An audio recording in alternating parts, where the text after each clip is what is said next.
Welcome back to NAAFS Cage Fighting, an eve of destruction coming up at 145 pounds. We have Kathryn Gardiner going up against Diane Hooper. Let's go through the cage and make it happen. The following contest is in the NAAFS National Amateur Women's 145-pound division, and it is brought to you by the worldwide leader in MMA gaming, BetOnFighting.com, and the television home of the NAAFS, Sports Time Ohio. Introducing first, making her way down the aisle into the red corner, please welcome Kathryn Gardiner. Well, Greg Gardiner coming in 2-0, undefeated out of Team James Klingerman, Bloomington, Indiana. Cut from 155 to make weight here tonight. Blue belt in BJJ. Under Klingerman, you can guarantee she's going to be tough. She's won a few BJJ tournaments. She's got a master's degree in screenwriting. She is a magazine editor for A Bride's Guide and teaches college. So she's very excited to fight for us here tonight. I spoke with her earlier, and a very well-spoken, very well-educated young lady. Yeah, that's the scoop on Kathryn Gardiner, and I'll tell you what, she looks like she can throw down too, man. She's an intimidating fighter. But little history for you. We went down to Columbus. Dustin Ware had a super fight with James Klingerman and Cody Butzer, and it was very, very interesting. Klingerman hit a guillotine of sorts, kind of a flying guillotine, and sunk it. And Cody does what any wrestler does, picked him up, scooped him, and dropped him, got disqualified. But Klingerman, a tough guy. And her opponent, making her way down the aisle into the blue corner, please welcome Diane Hooper.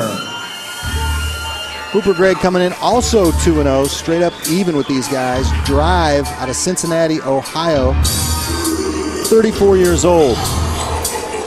yeah, let's check out the tail of the tape for this matchup. Kathryn Gardiner, as we see Diane Hooper making her way to the cage. Kathryn Gardiner out of Bloomington, Indiana, 5'9" tall, weighed in officially at 145 pounds with a reach of 67 inches. Her opponent, Diane Hooper, out of Cincinnati, Ohio, 5'8" tall, 144 officially on the weight with a reach of 66 inches. I'll tell you what, two undefeated fighters early in their amateur careers. This has the makings to be a great fight. Yes, it does. And I don't know what Hooper's background is. I did not. I'm pretty much unfamiliar with this fighter. But looking at Gardiner's background, her bio, and considering she comes out of Klingerman's camp, Hooper may want to keep this thing standing. Yeah, that's probably a safe bet. Then Hooper is a banger coming into this fight. We've been told she's going to prefer to keep it standing. That's her bread and butter. So I think contrasting styles. Yeah. Considering Gardiner's background, her camp, her representation, that's a wise decision. And usually it goes pretty much the opposite way of always of the way we think it's going to go down. Whatever we say, it happens the opposite. Once we've said this, it means Hooper will drag this thing down and show us that she's a purple belt in BJJ. We just didn't know it. And this 145-pound female bout being brought to you by Tim Lally Chevrolet, the official car dealer of the NAAFS, and where I've gotten my ride. And I'll tell you what, they took care of us, man, and certainly glad to have them a part of the NAAFS. And, of course, Discount Drug Mart here in the Midwest, the official ticket outlet of the NAAFS. Appreciate having both of them on board. The following contest is in the NAAFS National Amateur Women's 145-pound division, and it is brought to you by the worldwide leader in MMA gaming, BetOnFighting.com, and the television home of the NAAFS, Sports Time Ohio. Introducing first in the red corner, she fights out of Bloomington, Indiana. She weighed in at 145 pounds, representing Team James Klingerman with an MMA record, 2 wins, 0 losses. Please welcome Kathryn Gardiner. Her opponent in the blue corner, she fights out of Cincinnati, Ohio. She weighed in at 144 pounds, representing Drive with an MMA record, 2 wins, 0 losses. Please welcome Diane Hooper. This bout is scheduled for 3 3-minute rounds, and when the action begins, your referee is Mr. Jerry Chris.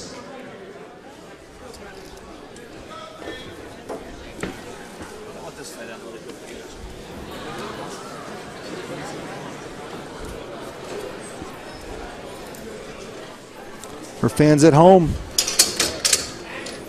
Kathryn Gardiner in the red and black. Diane Hooper in the camos. Kathryn Gardiner got some cool shorts on, man. Yeah, we've seen some very new fight gear here today. Groundbreaking event. Kathryn Gardiner. Ways. I'm sorry, Steve. Go ahead. I'm sorry. I was just saying, Kathryn Gardiner, in spite of that nice BJJ bio, there she catches one on the side of the face. Got a tough chin. She's wading in, man. Well, Hooper so far true to form. Hooper, the counter fighter, and Gardiner catches her with one.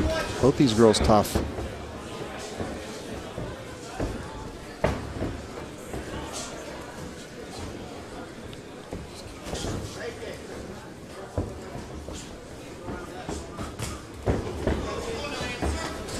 Right hand by Hooper, and that. Now Gardiner's dropping that left, and she's been caught twice with pretty solid shots. Yeah, she didn't like that last one. Looked like she attempted to move in for a clinch, but didn't get it. She drops that left on both kicks as well. And the right came down on that one. She's really dropping those hands and not covering.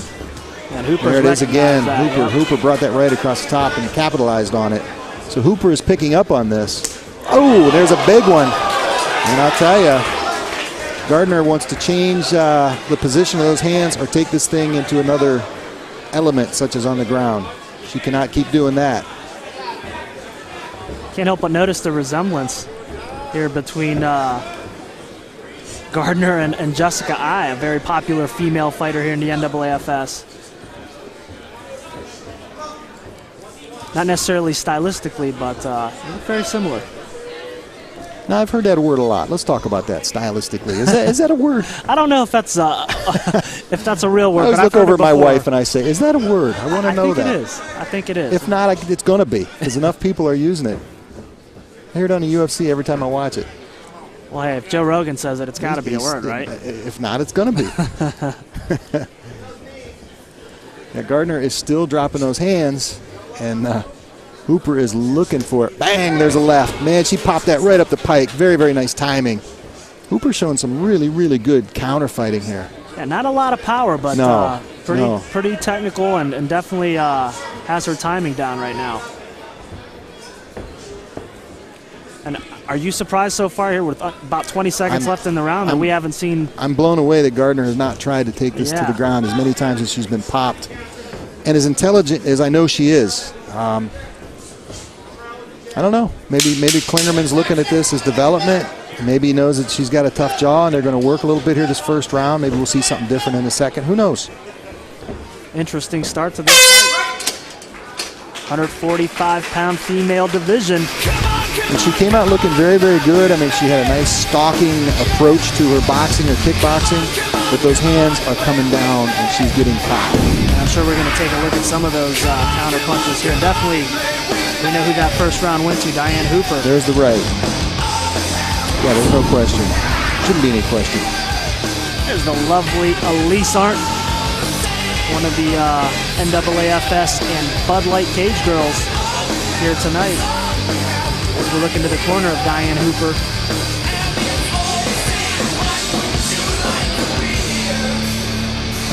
I think her coach should be pleased.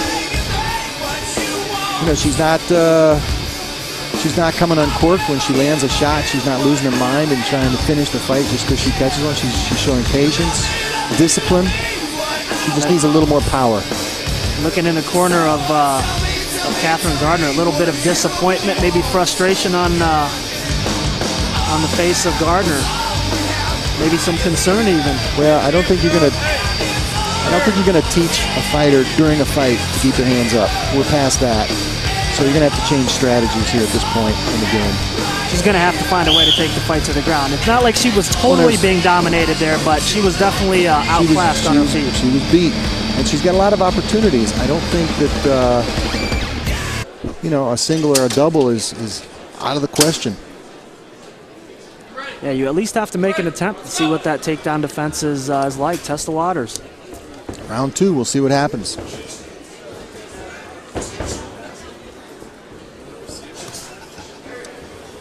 If you're just joining us, Kathryn Gardiner the black and red trunks. Diane Hooper in the white and black. Both at 145. Nice kick by Hooper. Really, really nice combination. She put a nice 2-3 piece together there. And if you're wondering and missed the tail of the tape, the reach is about identical. Gardiner has a 1-inch reach advantage.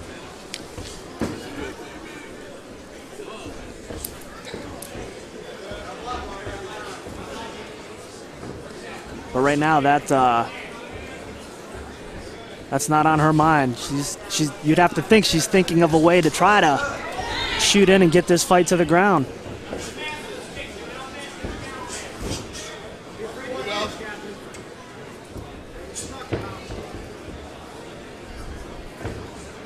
Hooper being very patient, very disciplined. Nice kick, nice kick. That got a wince.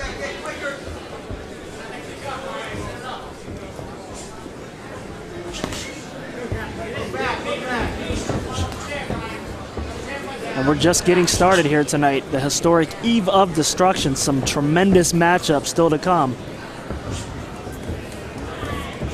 Right now we're early on here. Kathryn Gardiner 2-0 versus Diane Hooper, also 2-0.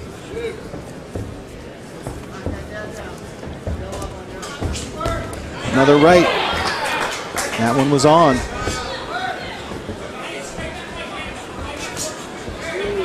And there's a good right hand landed by Gardiner.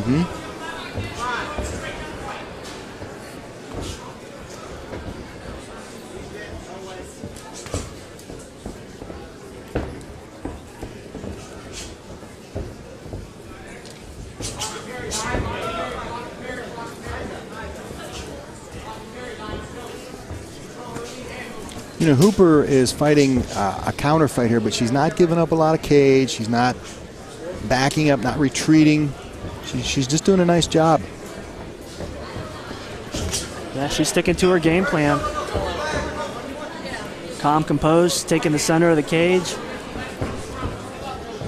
And her corner's got to be very pleased so far with what they're seeing out of Diane Hooper. And really nothing different from Kathryn Gardiner here in the second round. She's a little more aggressive and a little more accurate. Yeah, she's a little more accurate. She's landing a few more shots. This round's obviously much more even than the first.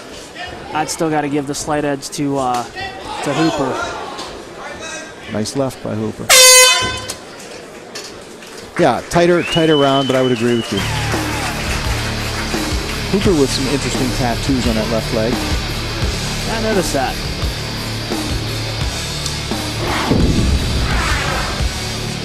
As we check out some action here from the second round. There's a good jab by Gardiner, and you'd have to think the corner's going to tell her use that effectively to perhaps set up the takedown. Or if you want to stand up, double it. There you go. Double it up, follow it. Follow it with a leg kick. If you're only going to throw one, follow it with a leg kick. If you're going to, use those hands, double it up, follow with a right. The one jab is, jabs are not designed to stop fights. They're designed to set up techniques. You've coached all around the world. You've had fighters fighting Pride, all the big shows here in the U.S. I mean, how do you get through to a fighter here in this situation? What do you do to tell her, hey? Well, I mean, I'm sure James Klingerman, black belt in BJJ, is doing it right now. And I think that's Klingerman up there talking to her, if I'm not mistaken. Or maybe he's got his coach up there and he's down on the floor. But somebody, I'm certain, is in her ear and telling her, you're going to have to double the jabs. You're going to have to follow it, get some 2 and 3 pieces going. Follow the jab with the kick. Don't keep moving in a linear fashion and getting stabbed, which is exactly what you're doing. Take this fight down and finish it. A lot of people look at these things differently, Greg. A lot of coaches look at these things differently. Some guys are like, hey, we're going to go up there and work on our development. To me, development, schmelopment, develop in a gym, man, win the fight. I think development's good, but win the fight. Well, and as in every sport, but especially MMA, confidence is a huge factor. Exactly. And you're not going to build confidence in a fighter by losing fights. So if it were me, looking at her background, looking at her resume, take the fight down and win it. Well, and I'd have to think she's going to try just that here in round 3. We'll see. Nice kick by Hooper. Greg, we had an interesting fight here recently. Terry Blackwell and Frank Carabella. Yeah. And I talked to Blackwell after that fight, and he said, I just wanted to show everybody that I was not afraid of his hands. Well, he wasn't afraid of his hands. And Terry's one of my very dear friends, but he lost the fight. So he proved a point, lost the fight. You know what I mean? And I think that might be what's going on here. She might be working on developing those hands, but win the fight, man. Well, as an amateur, it's not the end of the world. Again, if you have the mindset where you can overcome a loss but develop in the process, that's one thing. But as a professional, you have no room to I guess, develop on the fly like that. I mean, you have to do, and there's a big now right. She's getting in. And you know what? As I speak, maybe we're wrong, because now she's worked her way in. I think she's much tougher in tight than she is out. Much more dangerous. Nice in the clinch. She threw a nice knee. And again, maybe she was just waiting for the opportunity. I mean, but you notice she worked her way in. Yep. She didn't just jab and stop. She worked her way into that position. And this is definitely the best moment of the fight for her. Kathryn Gardiner right now. Nice knee. The other thing we may be witnessing is a very patient fighter. I don't know that I want to get too more patient than this. You got a minute 14 left. You got to win the fight. Yeah, and I mean, on our card, she's going to have to find a way to finish. I don't think winning this round is going to be enough. But we've been wrong many times before. Just a couple. Good body shots there. And Hooper out. Little blood from the nose of Hooper.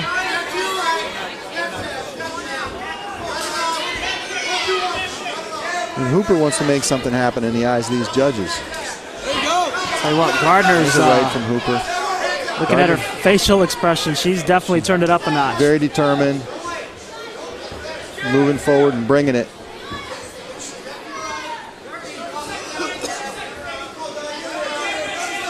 I like her style, man. I really like how she's fighting. I just think she's dropping those hands and letting those counters get in. She got that chin down. She got those hands up. I mean, she looks just tough as nails. But as she throws those hands, the other one's just dropping enough. 10 seconds. And they're both turning it loose. There you have it. That's a great fight. Very competitive matchup. Entertaining. Ken, not one attempt to take this thing to the ground. And we're just going to have to see what the judges thought. Steve, let me put you on the spot, my friend. Who are you giving this one to? I got Hooper. I got her in 1 and 2. I'm with you. 29-28. Not too little too late for Kathryn Gardiner. And you can bet this is going to be a learning experience for her. For both. And I give that last round 100% to Gardiner. I'm with you there too. And I don't think she stole the fight. You'd have to think if the judges see it the way we do, that Gardner's going to really feel like she let one get away. But a lot of credit to Diane Hooper. She came in here and stuck to her game plan and really fought a smart fight. She did. She fought very intelligently, and I figured she was going to have to stuff some shots, to be honest with you. I thought that Gardiner would try to take this thing down.